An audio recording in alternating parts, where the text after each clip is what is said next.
A gente vai conversar um pouco agora, nessa primeira mesa, com o Rodrigo Quinan. Ele já está por aí, acho que a gente já pode começar a dividir a tela, né? Chega aí, Quinan, para a gente conversar. Olá, Priscila. Olá a todos. Olá. E o Luiz Sorra. Chega aí, Luiz, também. Vou deixar que vocês façam um pouco a apresentação de vocês individualmente, depois a gente começa um pouco mais formalmente com os títulos dos trabalhos e começa a apresentação, tá bom? Me chamo Luiz Solha, eu sou bacharel em estudos de mídia, formei agora no meio do ano passado, desculpa, no final do ano passado. Meu foco de estudos é nos animes e na animação do Extremo Oriente. Eu estudo animação no geral também com bastante foco nas animações televisivas e nas aplicações político-militares que essas animações têm, somente na questão do soft power. Agora a gente vai ter a apresentação do Luiz Solha com o título A Animação no Extremo Asiático e Panasiático centrado no Japão. Vamos lá, Luiz. Tá contigo. Não sei se vocês estão conseguindo ver minha tela. Aqui. Meu slide não está tão bonito quanto o do Quinan, mas hoje eu vou tratar sobre a animação no extremo asiático e o pan-asiático centrado no Japão. A minha pesquisa foi toda feita com base nas animações japonesas, e eu queria começar a mostrar, o Quinan terminou a apresentação dele falando sobre a importância de mostrar a animação não ocidental. Eu queria começar minha apresentação com essa imagem aqui que me mandaram. Ela mostra as principais franquias, as 25 franquias que geram mais lucro do mundo. E se vocês forem ver, a esmagadora maioria ou é dos Estados Unidos ou é do Japão. Mas você não tem grandes franquias, você não tem muitas grandes franquias fora disso. Você vai ter aqui James Bond, Senhor dos Anéis, você pode considerar inglês. James Bond, eu nem sei se é inglês, pra ser sincero. Você vai ter os Peanuts, mas Transformers, que eu vou até entrar no ponto dele, mas vai ter Yu-Gi-Oh!, One Piece, Fist of North Star, todos esses, Dragon Ball, Gundam, todos esses são japoneses. Inclusive, as duas maiores, que são Pokémon e Hello Kitty. Então, eu acho que aí a gente já começa a ver o porquê de estudar fora e como a nossa noção de que os Estados Unidos é o centro de produção, isso é inegável. Mas por que a gente considera isso? Porque a gente pode ver aqui que as maiores franquias são japonesas, as duas maiores, e o Japão está tão em voga. Aí eu queria começar a fazer um pouco assim, começar a falar sobre a origem do anime. O anime começa a animação no Japão começa no início do século XX. Ele recebendo animações francesas, nunca consegui descobrir quais são essas animações francesas, e animações estadunidenses, como o Mickey. Mas só chegando perto da Segunda Guerra Mundial, que você começa alguma produção mais intensa de animação, animações mais patrióticas, com foco assim, em exaltar a niponidade e o ser japonês.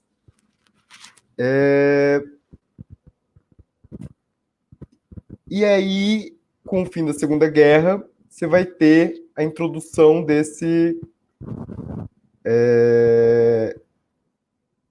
a reintrodução do Mickey, de todas essas animações no Japão.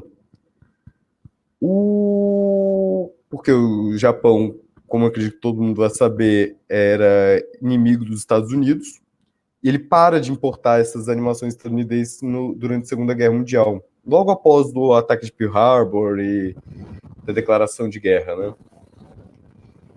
Então, após a Segunda Guerra Mundial e sob o domínio estadunidense, o Japão volta uma produção de animação. Vai ser essa produção que vai dar origem aos animes modernos. não só animação, como quadrinho. Quadrinho sempre foi algo forte no Japão. Dá para se falar que você tem narrativas gráficas como se fossem proto-quadrinhos já há muito tempo no Japão, pelo menos desde o período Tokugawa. Aí vamos por aí lá para 1600, você já tem coisas muito próximas ao que vai ser o conceito dos primeiros quadrinhos, são quadrões, só que você vai ter essas narrativas em pergaminhos. Então, eu estava falando dessa volta às animações japonesas, e aí eu queria começar com essa daqui. Nessa animação, uma animação da década de 50, isso é antes do considerado primeiro anime, que vai ser a última imagem dessa arte, que é o Astro Boy. Essa daqui é de 57. É o Koneko Hakugaki, que é algo como o gato grafiteiro. Essa animação, ela já começa a trazer os traços mais ocidentais, que a gente viu no Mickey e tal, combinados com uma arte, como se diz, uma arte tradicional japonesa. Que aqui nesse, que é o The Tale of White Serpent, eu não achei o nome dele em japonês. Não achei, eu não coloquei, desculpa. Mas essa animação, você já vê que ela lembra muito algumas pinturas tradicionais japonesas, é uma coisa em aquarela. Vai ser uma coisa que a gente vai ver também em animações da época na China. Essa obra, inclusive, é inspirada num mito chinês. E aí, quando a gente chega aqui no Pequeno Ninja Sarutobi, no Garoto Ninja Sarutobi, desculpa, Garoto Ninja Sasuke, ou Sarutobi Sasuke, é baseado na história do mítico ninja Sarutobi Sasuke. Você já vai começar a ver alguns elementos de ação e uma combinação desses trejeitos asiáticos com umas animações mais de ação que começam a aparecer nessa época. Uma coisa mais Disney, vamos dizer assim. Também, como o Kinan falou, é complicado de você ficar comparando, mas havia, sim, uma grande importação de produtos da Disney nessa época. Lembrando que a Disney fez parte do esforço de guerra norte-americano, sobretudo estadunidense. E aí a gente chega no Astro Boy, que é considerado o primeiro anime do Osamu Tezuka, que é considerado o pai dos animes. O Astro Boy, que você vai ver que vai ter vários detalhes de umas animações da Disney, isso pelo próprio Tezuka falava. Se você reparar o perfil, esses dois chifrinhos, eu peguei uma imagem que ficou meio ruim aqui. Ele tem dois chifrinhos que, quando você coloca de perfil, ele fica parecendo o perfil do Mickey. Você vai ter uma orelha para cima e outra orelha para baixo. Quem vai saber explicar as questões do Mickey muito melhor que eu é a própria Priscila. Tudo é isso. Aí a gente entra no tema dessa apresentação propriamente dito, que é o pan-asiático. Eu optei por escrever pouco, só alguns detalhes importantes, que antes da Segunda Guerra, a ideia do pan-asiático era a união, principalmente entre Coreia e Japão. Era que a Coreia e o Japão tivessem um passado histórico, uma relação histórica, que realmente tinha. Mas após a Segunda Guerra e tudo que o Japão fez, a dominação imperialista, e acredito que durante também, mas os estudos que a gente tem é mais do pós, pelo menos estudos que eu tenho acesso, o pan-asiático começou a ser visto como uma forma do Japão justificar suas ações. Então, se ele dizimou a Manchúria, porque ele dizia que estava se livrando dos invasores ocidentais, ele fez tão mal quanto os ditos invasores ocidentais. Ele massacrou, ele criou campos de concentração, tudo aquilo que eu recomendo. O filme Ip Man, o primeiro Ip Man, ele retrata um pouco esse período, claro, com uma boa liberdade artística. Só voltando aqui um minutinho, é importante ressaltar essa parte do panasianismo. Vai parecer um pouco desconexo com o próximo trecho, mas no final eu vou juntar tudo. Que é essa expansão do anime. E essa questão que tanto me incomoda. Se o anime é ou não animação japonesa. Se o termo anime se traduz como animação japonesa. Eu vou questionar, inclusive, o próprio termo animação japonesa. Eu questiono já nesse primeiro exemplo que eu trago. Thundercats. Mas por que eu vou estar trazendo casos dos Thundercats, que são tão polêmicos no mundo da animação atualmente, para um debate sobre anime? É por conta da versão de 2011, que é em estilo anime? É um desenho estadunidense, mas é em estilo anime? Também. Essas duas animações têm uma coisa muito curiosa. Elas foram roteirizadas nos Estados Unidos, mas elas são animadas no Japão. Então, se a gente traduz anime como animação japonesa, esses desenhos entrariam? O que é que a gente está chamando de animação japonesa? É uma animação feita no Japão ou é uma produção inteira japonesa? Lembrando que algumas produções japonesas hoje são animadas na Coreia do Sul, por exemplo. Então, o meu estudo hoje busca analisar essa expansão do anime e o próprio conceito de anime. O conceito de anime e o conceito de mangá, que eu acho até fala mais sobre isso. Que mangá, uma tradução livre, ele pode ser traduzido como cartoon, porque ele se refere tanto ao quadrinho, como numa forma mais arcaica, ele se refere à animação. Eu acho que eu falei disso um pouco mais numa live pro Midiasia que teve na segunda-feira. E lá no Facebook do Midiasia com a Ariane. E aí tudo se complica quando o Thundercats escolhe não só ser animado no Japão por um estúdio famoso japonês, me fugiu o nome, se não me engano é o mesmo estúdio de Fullmetal Alchemist Brotherhood. Ele é animado num estilo mangá, ou num estilo anime, como você preferir, no Japão. E aí eu questiono, o que faz ser o anime? É esse meu grande análise. E aí você vai vindo aqui, isso é uma questão que vem desde a década de 80. Você vai ver se esse daqui é um brinquedo chamado Diaclone. Não faço a menor ideia da pronúncia certa dele. Que esse brinquedo foi adquirido pela Mattel.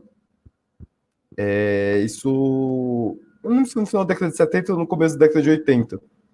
Mas eu acho que foi no começo da década de 80 isso. A Mattel queria vender esse brinquedo. O problema é que na época, nos Estados Unidos, os brinquedos que faziam sucesso são brinquedos tipo G.I. Joe, que tinham uma animação ligadas a... Tinha animações ligadas a eles, histórias ligadas a eles. Então eles contrataram escritores para criar os Transformers. A história dos Transformers foi toda criada em cima desses brinquedos. Que eram brinquedos japoneses que vinham sem essa história. Até onde eu sei, eles vinham sem história. Eles eram simplesmente uns robôs que viravam veículos. Então, é interessante a gente ver isso, como que o fluxo desses pensamentos e essas narrativas, uma narrativa que é comum no Japão, que é o robô e o episódio de robô gigante, entra no Ocidente através de um brinquedo também. Você vai ter toda essa questão. Transformers que também é animado no Japão, roteirizado e produzido nos Estados Unidos, pela pré-produção, mas ele é animado no Japão. Então, novamente questionando, até onde que vai a americanicidade ou a estadunicidade desse produto e até onde vai a niponidade do produto. E aí a gente entra na questão mais complexa, porque eu estou falando aqui de animação no extremo asiático. E principalmente do panasianismo japonês. Eu quis trazer esses exemplos dos Estados Unidos para vocês verem que o assunto é complexo, ele vai para além da Ásia. É uma política de soft power que seria o poder brando, que não explicou um pouquinho, mas eu entro um pouco mais aqui. O soft power é o oposto de hard power, ou seja, é o poder branco e oposto ao poder mais bruto, poder da força. Em vez de você mandar um exército, você domina culturalmente. Sim, de maneira bem leiga, eu sugiro que vocês leiam o Ni, que é o principal autor sobre esse assunto. E aí eu trouxe 2 exemplos. Claramente anime. Os 2 produzidos no extremo asiático, os 2 não japoneses. São 2 obras coreanas. Nesse caso, são quadrinhos.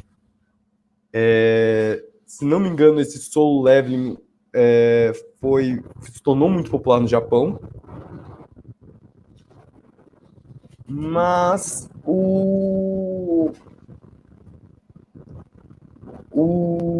eles não são japoneses. Leitura diferente. O Solo Leveling nem é no formato tradicional dos mangás.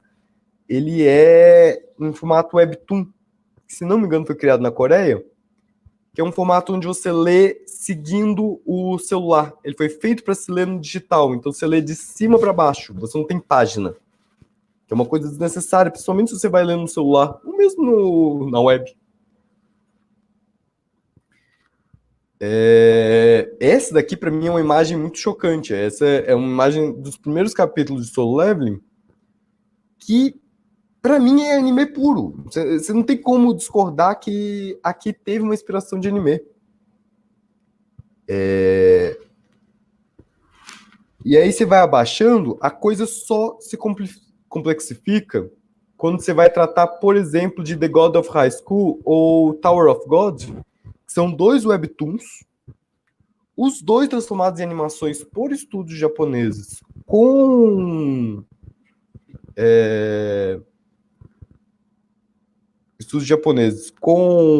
roteiristas japoneses, ou seja, a adaptação foi feita por japoneses. Os 2 já foram desenhados nesse estilo muito semelhante ao anime. A diferença é que os animes, normalmente, quando são feitos em quadrinhos, eles são preto e branco. Esses webtoons são feitos colorido. Você vai ver aqui no Solo Leveling. Isso daqui é uma imagem de um dos capítulos. Isso daqui não é da animação, não é nada. Apesar que você tem, sim, os quadrinhos preto e branco na Coreia também. Trouxe esse exemplo de The Breaker para exemplificar. Então, essas 2 animações são feitas no Japão com material coreano. A base toda é coreana. São feitas em japonês. Elas são dubladas. A voz original é em japonês. Mas a fonte é toda coreana. E a adaptação, eu vi um pouco do The God of High School, que é o que eu tenho mais familiaridade. E é perfeito o primeiro capítulo de God of High School e o primeiro capítulo do anime. E eu chamo de anime. É feito no Japão, não existe muitas dúvidas de que ele seja um anime. Mas... então você tem que assumir que o material original também seja desse mesmo gênero, ou hipergênero, ou formato. Ainda é uma discussão de como chamar o anime. Se o anime é um gênero, se o anime é um hipergênero. É a mesma coisa com a animação. A animação é uma coisa que tem muitos debates. Alguns chamam de gênero, outros chamam de formato. Mas você tem que admitir que, assim, se você chama o produto, que é a adaptação dele, de anime, o material original ele tem que ser algo pertencente ao mesmo reino. Porque a adaptação ela é muito literal. É claro que todo meio é um meio, mas a adaptação é literal. O design dos personagens é mantido, o design dos espaços são mantidos, os props, né, que são essa coroa, a luva, a espada, tudo isso é mantido. A narrativa base é mantida. Pode ter sido encurtada, pode ter sido acelerada, tirado umas injeções de linguiça, mas a base foi mantida. Então, nisso a gente já começa a entrar no conflito. Mas não era japonesa o katsu do anime? Lembrando que muitos dos animes japoneses, ou seja, de produção japonesa, são baseados em mangás japoneses, são animados na Coreia do Sul. o que só torna tudo mais complexo. As fronteiras começam a se diluir nessa. E aí eu entro num caso, por exemplo, Miraculous Ladybug, que é uma produção francesa, ou seja, é roteirizado em francês. Ele é animado na Coreia do Sul, se não me engano, com uma parte sendo animado no Japão. E ela possui 4 vozes originais: inglês, francês, japonês e coreano. Como é que eu classifico uma coisa dessa? O estilo é de clara inspiração no anime, principalmente se você vai ver os primeiros concept arts. Ele é todo baseado na ideia dos Super Sentais japoneses, que são umas equipes como Power Rangers. E com vários elementos, por exemplo, a raposa, que é um elemento clássico do Japão, a tartaruga, que também, e o gato preto são elementos muito clássicos dos animes. Mas não é uma coisa mais difícil de se classificar como anime. Mas tem parte da produção no extremo asiático. E uma das vozes originais em japonês. E... Perdão. E aí, passando aqui para essas produções que são animações. Aqui é um filme de animação. Putz, eu esqueci de colocar o título dela. Eu peço perdão. Eu vou ver se eu consigo colocar nos comentários. Eu acho que esqueci dos dois. São 2 animações coreanas, completamente coreanas. Aí. São 2 longas. Essa daqui é sobre um peixe que está tentando escapar de um restaurante de sushi. Um peixe dos estudos passando na Coreia mesmo. Dá para ver os ideogramas coreanos ali na placa. Mas que a figura dos personagens, assim como esse próximo, que é uma história de delinquência e tal, uma coisa mais juvenil, apesar de não parecer anime de cara, principalmente aqueles animes com os olhões que a gente está acostumado, eles parecem um gênero dos animes chamado seinen, que é o anime de ação voltado para o homem adulto. Os animes se dividem em show, de forma bruta, em kodama para criança, shoujo para garotas, né, adolescentes, para adolescentes, shonen garotos, adolescentes para adolescentes, aí que entra Inuyasha, Dragon Ball Z, todos esses. Seinen, que é para homens adultos, e Josei, que é para mulheres adultas. Isso de uma maneira um pouco acelerada, assim, na forma de falar.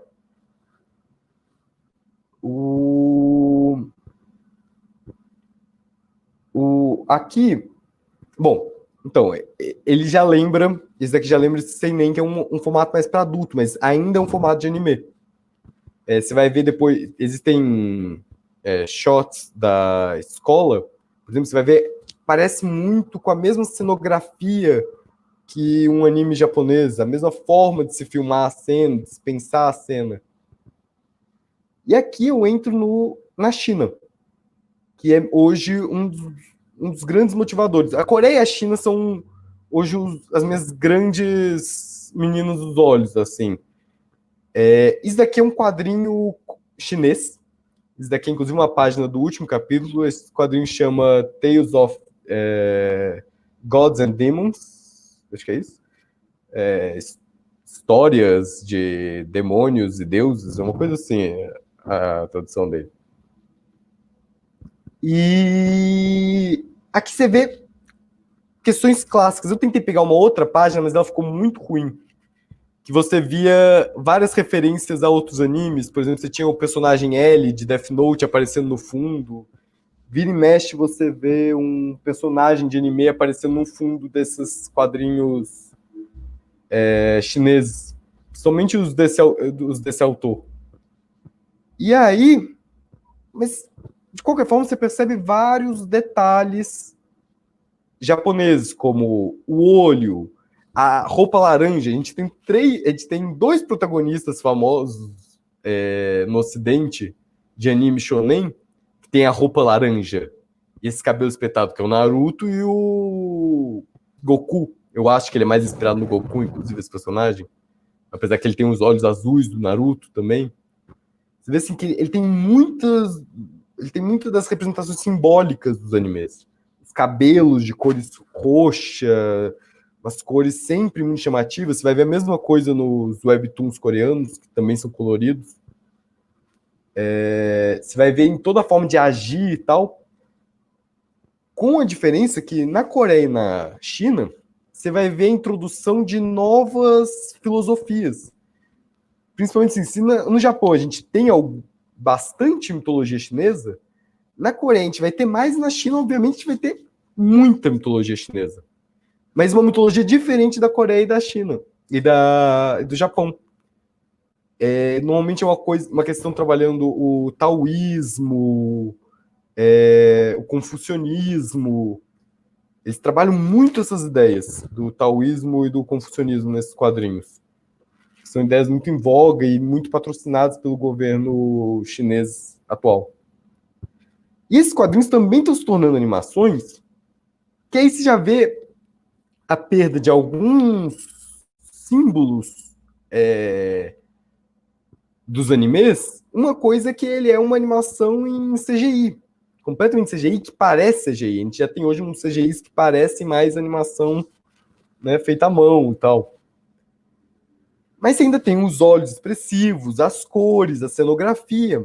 Mas na China o foco tem sido muito esse tipo de computação gráfica. Aqueles filmes que eu mostrei da Coreia também são feitos em computação gráfica, também são feitos, né, em modelos 3D. Que é interessante de ver, assim, que já é uma outra forma de pensar. O Japão agora está tentando entrar nesse ritmo. Ele já tem também animes feitos em modelos 3D no Japão. Novamente, para complexificar tudo. Isso é anime? Isso não é anime? O que é o anime, afinal de contas? Ainda na China, a gente vai ter o Big Fish in Begonia, que é uma animação. Aqui já não é mais em CGI, não é com modelo 3D, parecendo bastante uma animação tradicional de anime. Deu num longa-metragem que tem na Netflix, inclusive, com toda uma cenografia. Claro, vão ter símbolos chineses, vão ter questões culturais chinesas sendo transmitidas, vão. Mas tem toda uma cenografia, tem todo um simbolismo dos animes nesse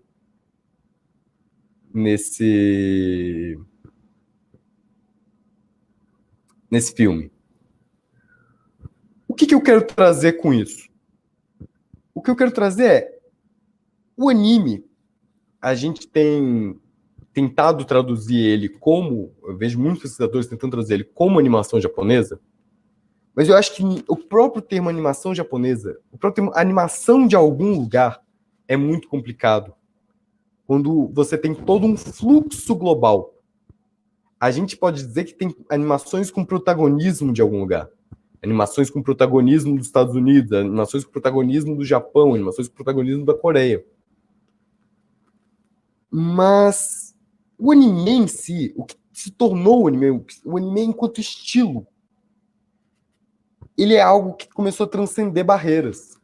Então você vai ter no Brasil, por exemplo, uma coisa como isso. Deixa eu só ver se está aparecendo para vocês.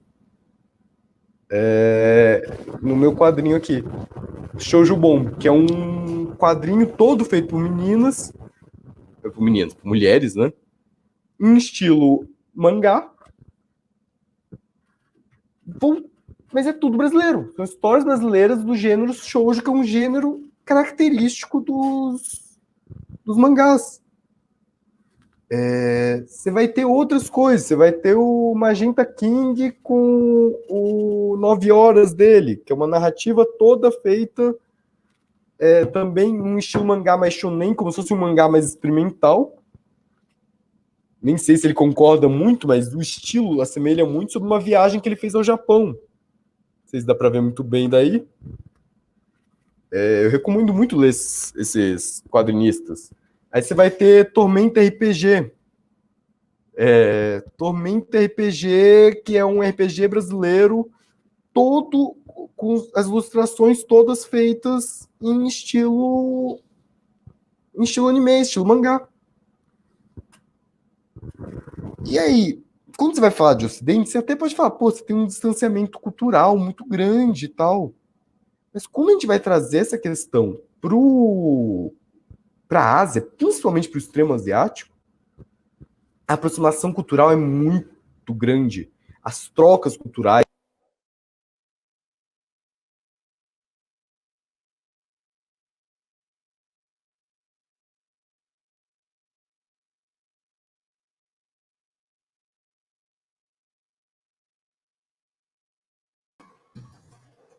Oi, gente, acho que o Luiz teve algum probleminha com o som, Luiz. A gente não está te escutando. Não voltou. De todo modo, Luiz, vou aproveitar essa deixa para trazer o Kinan de volta, porque a gente já está com a hora um pouquinho avançada, para a gente ter tempo de fazer uma discussão. Pode ser?